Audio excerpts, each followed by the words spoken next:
Hi everyone, welcome to My Kind of Town. I'm Noreen Zarell, your host, and this evening we have a very informative program, and I'm very pleased to have with me the director of PACE, Judi Friedman. Welcome. Thank you so much. Nice to be here. And to your left is Tim Bowles, and he's a board member on PACE, but in addition to that, he is the former chair of the Clean Energy Fund, and he's also a state rep in the 42nd District of Connecticut. And welcome, we're very pleased to have you. Thank you very much for having me here. I appreciate it. And PACE stands for People's Action for Clean Energy. There's been a lot going on. PACE has been around for a number of years, and I know that there's a lot of new things happening. And Judi, with that, I know you had mentioned a few things to me. What is new that you want to bring to everybody?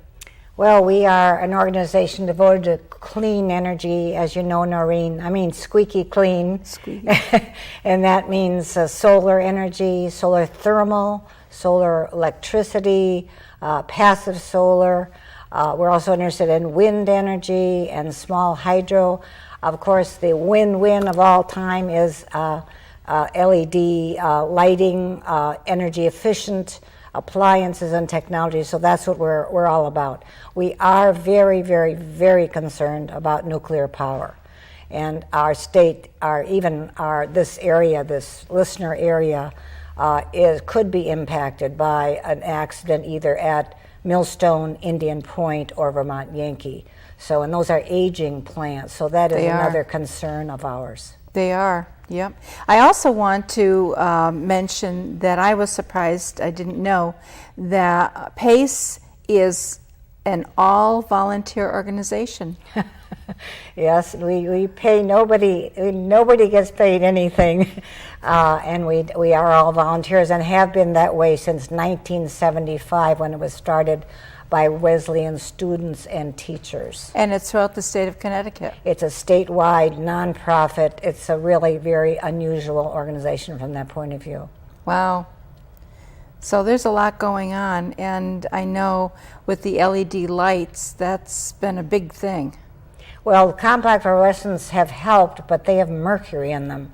And we want to urge everybody to be sure to dispose of those bulbs properly.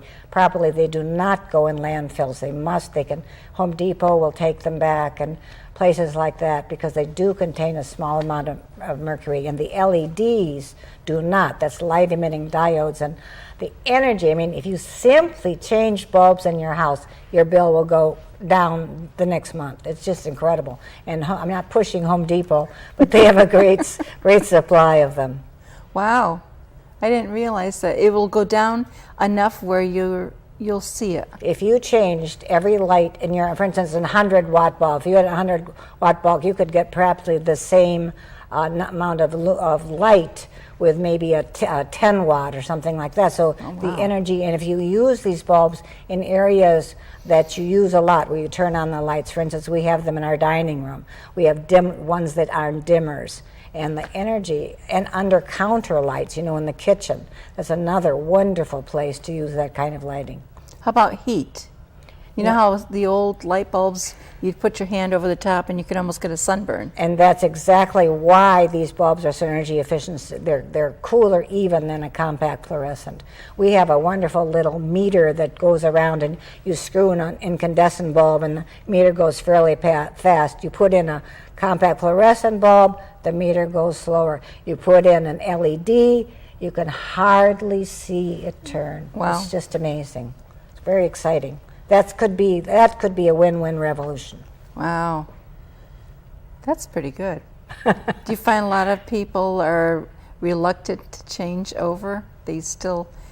Somehow they manage to get their hands on the old bulbs? Well, the old bulbs are, in some cases, warmer lights, and some people don't like the cool light, but you can get a warmer LED light. You have to look at the numbers on it, and if you do a 2700, that's a much warmer light than, for instance, a 3000 would be. That's a lumen, that's the little numbers on the side of the Numbers. box. You got to watch the numbers, I guess. Oh. But again, Home Depot has a lighting display, so you can see the see the display and difference. see the difference in the lighting. Wonderful. Very interesting.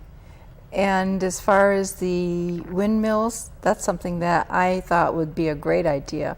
I guess, are there a couple places in the state that have put up windmills? There are a wind number of power? places. Wind in Connecticut, it doesn't have the kind of wind profile that our northern neighbors do, that Maine and New York and New Hampshire and Vermont, obviously. But there are certain applications. Litchfield County is one, and then along the coast.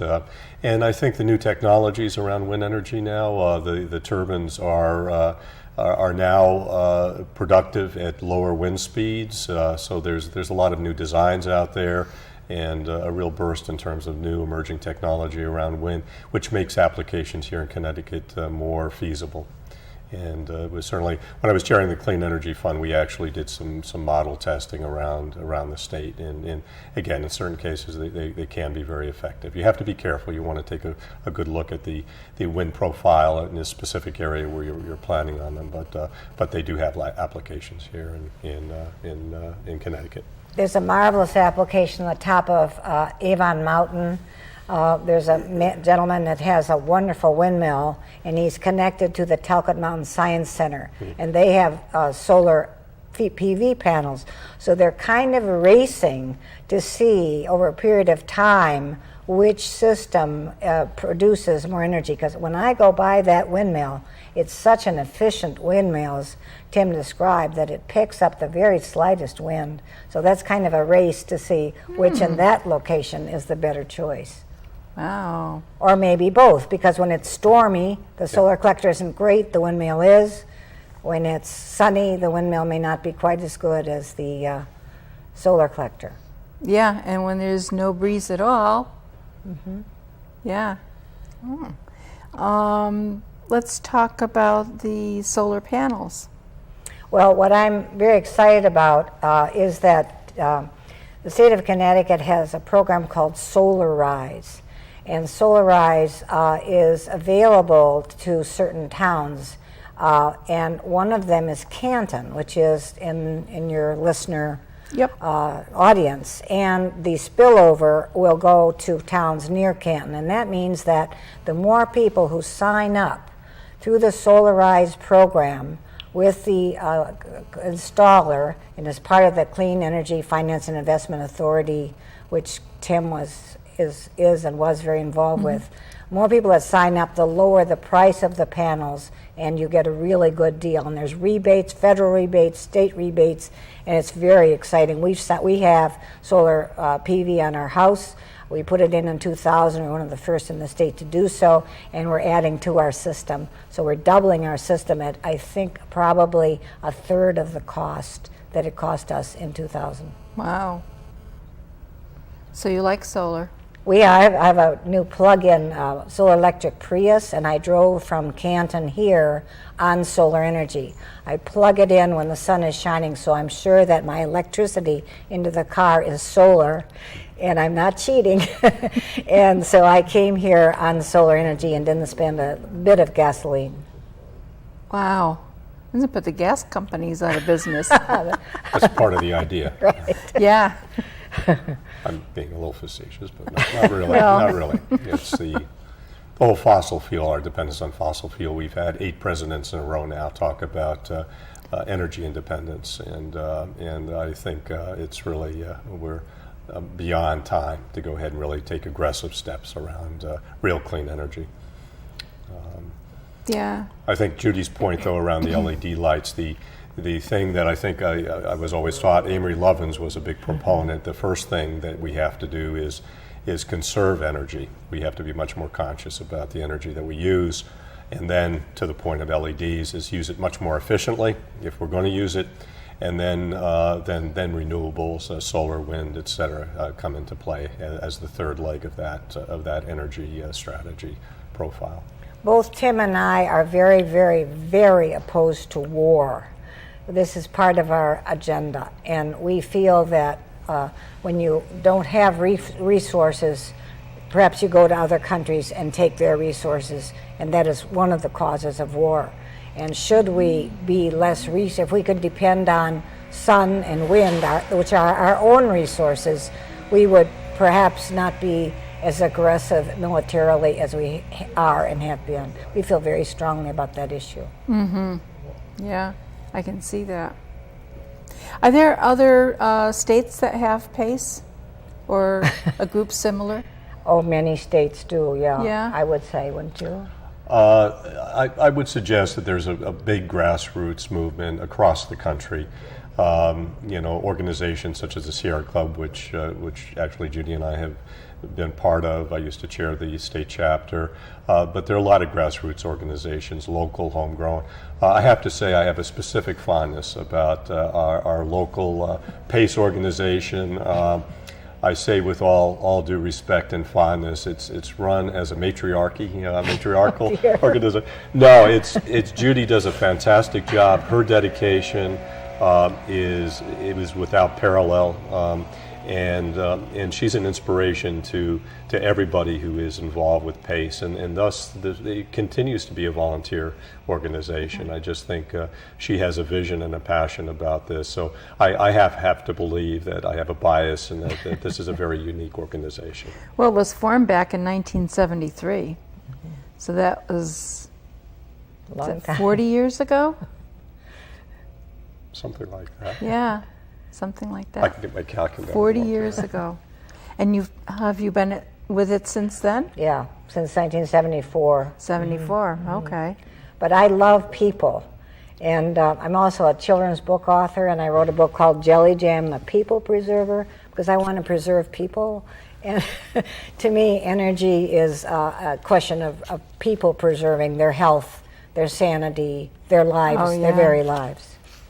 I was surprised when I went on your website about some of the other stuff that is on there for energy and the issues that they can bring.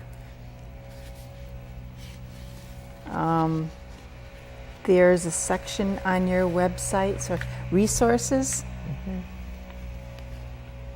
That really surprised me when I started going on there. In what way?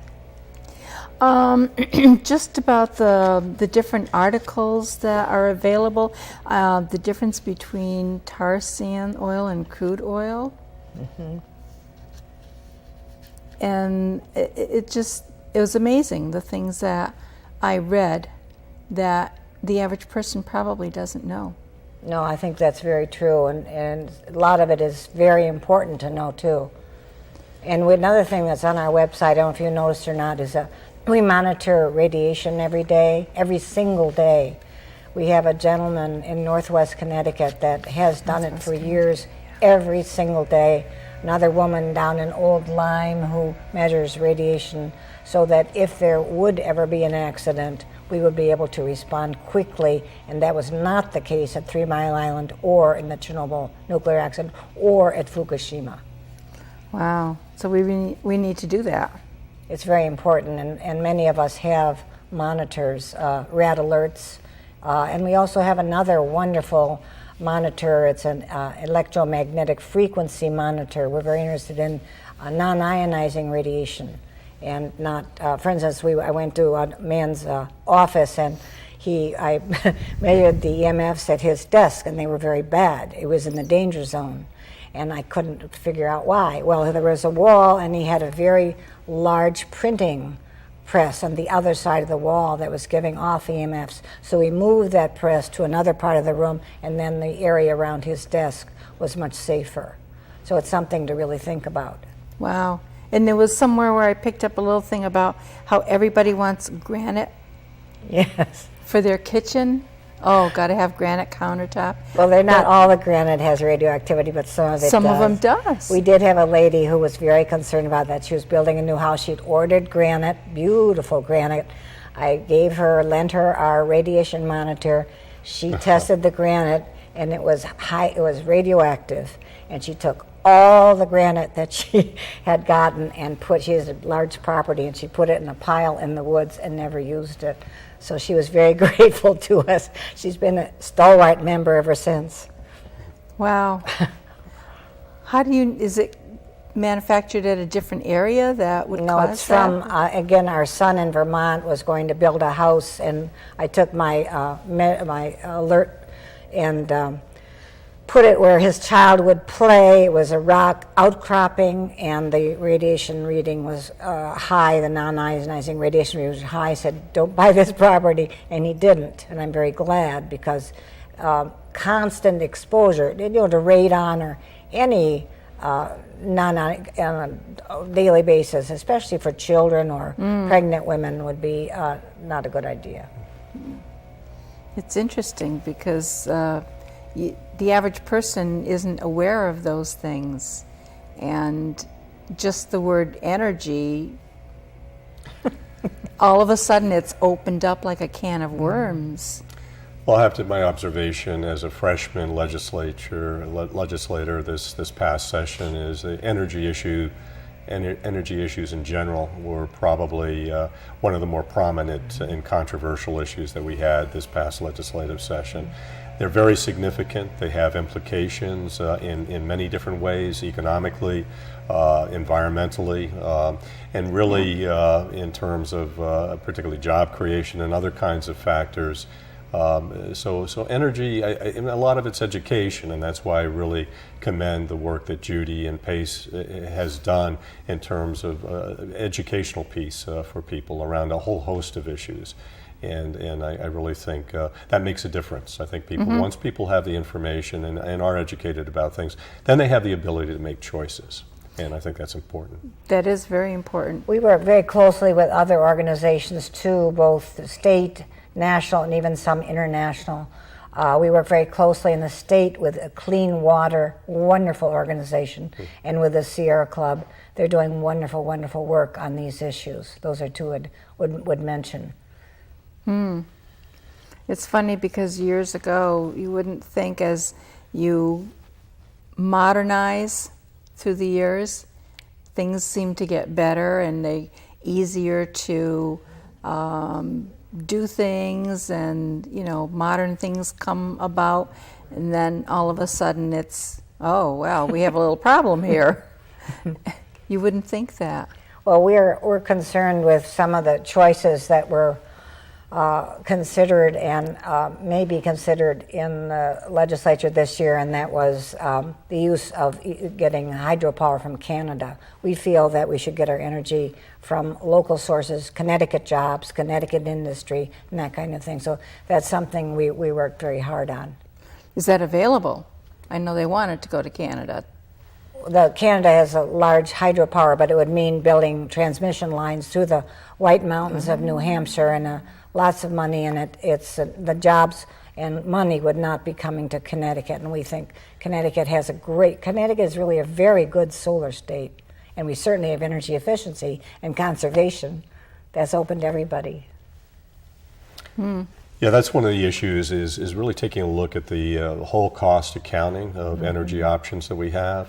The transmission line that they were talking about building through the White Mountains, and I think now they're on a second option. The first option has been negated. Actually, the governor of New Hampshire is on record of opposing this transmission line. But we're talking a $1.2 billion investment. And ultimately, it's the ratepayers, and primarily in New England, but in Connecticut here, that are going to be paying for this. And I think the argument has been made and can be made and should be made that kind of investment is much better off, that $1 billion plus invested here in Connecticut can do much more in terms of really providing a sustainable energy profile here. And I think it was a good, healthy debate. And it remains to be seen. I'm not overly optimistic that kind of transmission line ultimately will be built, simply because there's so much opposition, even in Canada, around something like this. So we're also concerned about natural gas, which is the choice that seems to be very popular because the natural gas is, fracking is really a very, very serious. You talk about new things, fracking is one of those new things that is just horrible. And many, many places in Pennsylvania and I think Ohio have been really badly hurt by the fracking. You use tons of water, you pollute water, you come out with toxics when you're through, and it's I mean, when you can compare it with energy efficiency and conservation and solar and wind and small hydro, it just seems like almost a joke. It seems to me part of the last century thinking, and we need to think with this century. Yeah. We do, and the century coming ahead. Mm-hmm. Yeah. So, for the average person, what's the best way for them to start getting energy efficient if they haven't thought about it yet? Well, do you want to tell them about some of the state programs available? I think there's still while there's money left in the energy efficiency fund, people should, the first thing that they should do is take advantage of energy audits that can be supplied through their own electric utility, CLMP and United Illuminating. I think the first thing you want to do is have somebody come in who knows what they're doing and really do some testing in terms of leakage, in terms of insulation issues, your lighting issues, appliances, and they'll generate for you a fairly robust report that tells you what kind of specific steps that you can take. I think the fee is something like $75. I did one about 2 years ago. I've done probably 5 since I've owned my house, but the last one was about 2 years ago for $75. And they will actually come in and while they're there, they'll actually replace a lot of the light fixtures and do some basic, simple elementary steps. But then more importantly, they'll give you step-by-step instructions how you can make your house much more energy efficient. The other thing that's happened is that you'll see, I know there are a lot of communities, and I can speak for southeastern Connecticut, certainly Judi can speak for the whole Canton area, that there are a lot of people that are making investments and actually, like Judi has, she was a early adopter of this, is to go ahead and people are purchasing solar panels and really making that kind of investment. There's subsidies available for that, and right now you see a lot of town halls, a lot of schools, a lot of municipal buildings.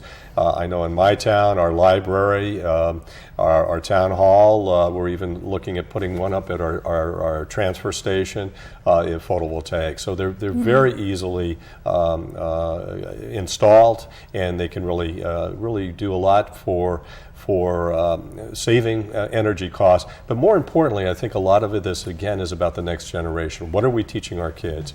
And I think the value of having, for instance, a solar array on a school or a library is the next generation of kids growing up can see and touch and feel and take a look at, that these things actually work. This is nothing that, this is off-the-shelf technology that's developing in a very sophisticated, very rapid fashion. So I think that's important.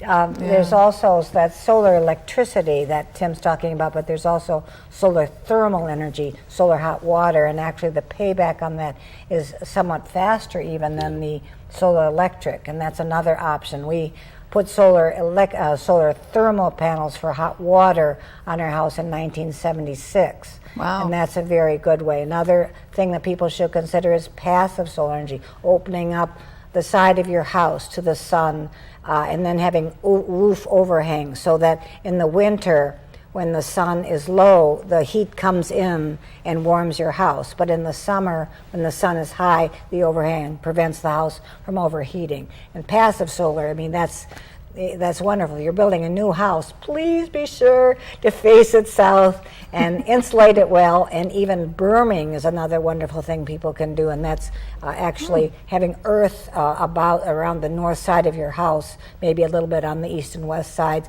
and because the coolness of the earth will help cool your house, and the warmth of the earth will help in the winter to warm your house. So there are lots of things. We have a little model house for PACE which shows all these things. And one of the wonderful things that PACE has done throughout the years, and I think one of the more significant ventures that they undertake, is solar house tours. Judi has done a marvelous job together with the volunteer base that we have in organizing house tours throughout the state in different areas. And so where people can come and through the graciousness and hospitality of the owners of these places, people can actually see these kinds of techniques and new technologies actually being used by people right here in Connecticut. And I think that has had a very instrumental impact in terms of, again, raising the consciousness of the folks here in Connecticut about the fact that renewable energy and energy efficiency and conservation are here. These are not new concepts, they're viable, and more importantly, again, I think they're our future. They really are something that we really have to approach in a very aggressive fashion. We have to think about our kids and our kids' kids. Yeah. Mm-hmm. Yeah. And their kids and kids and kids. Exactly. I know. And we will be having solar tours this fall. I also want to mention, and if people are interested, they should look at our website, www. They've probably put that up on the screen. Okay. phasedcleanenergy.org. Yeah, because I looked at it and I was amazed at, some of the things that I just touched on, and I started reading. And it was, oh my goodness, I didn't know this. Wow, look at this. So it just, was really very interesting. Thank you so much. There's a lot of stuff on there. There's going to be a national solar tour, too. There has been every year across the whole country, which just shows how popular it is, on the first Saturday in October. So that Connecticut will have places on it. And businesses, a great thing for businesses to get into, too. And I'm very pleased to say that in Canton Village, the Larson Ace Hardware is going to be putting solar panels on their building. So businesses are getting the idea that this is a smart way to go. They're starting to do it too. And these are not small businesses. My experience and exposure has been major businesses. Kohl's, Staples have been very much at the forefront of going ahead and making taking major initiatives in terms of putting solar on the large box stores that you see around. That's the thing to do now. And it saves them money. That's the bottom line. In the end, yeah. We're out of time. Okay. This one quickly. Okay. But solar is the way to go for the future. It's wonderful. It is. This has been a very informative. Thank you, Noreen. You've been wonderful. You're so has been calm, Yes. so lovely. It's very relaxing. Which is Thanks good, for because you coming. could have This has got been us a good show. Yeah. We could stay all day. Thanks everyone for watching. I hope you enjoyed the show tonight, and good night.